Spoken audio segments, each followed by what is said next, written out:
Hello and welcome to round 2 of the Seattle-Washington Regional Championship.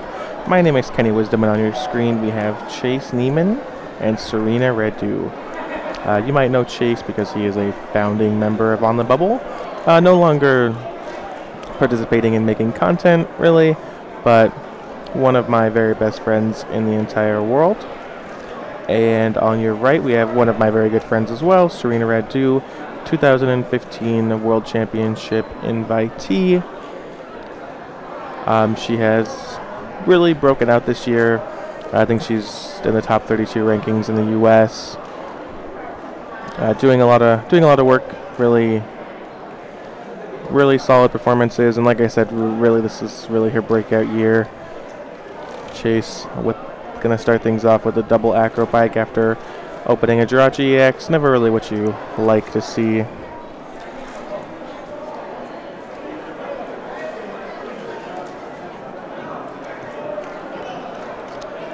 And as you can see, a battle compressor reveals and execute a teammate and a Swampert.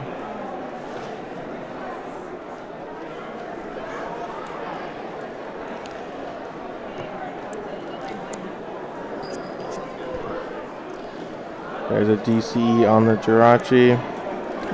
So the Swampert has this ability called Diving Search, and once during your turn, you may search your deck for a card, shuffle your deck, and then put that card on top of it. So Swampert can only be played in Chase's deck, often Archie's Ace in the Hole, and it can kind of combo off with Slurpuff, where you can activate Diving Search, put a card on top of your deck, and then activate Tastings and draw the card that you selected. So pretty nice way of doing things.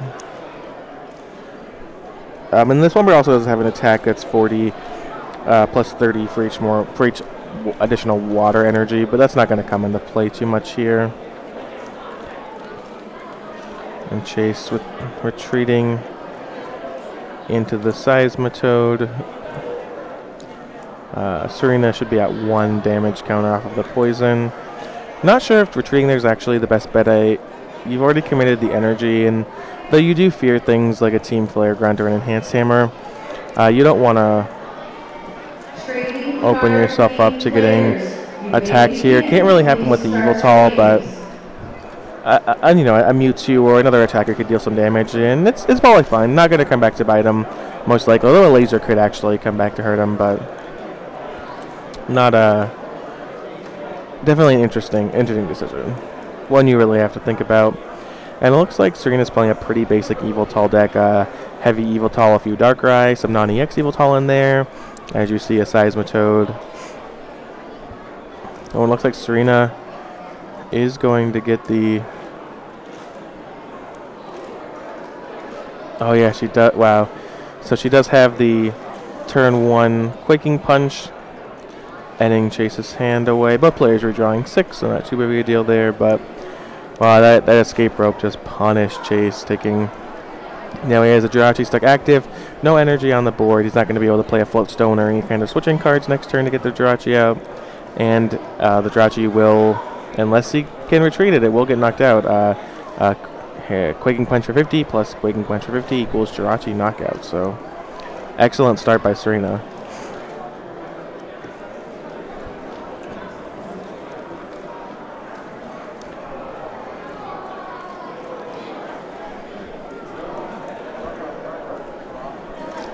Second Yveltal on the board for Sorina. And 50 damage on that Jirachi.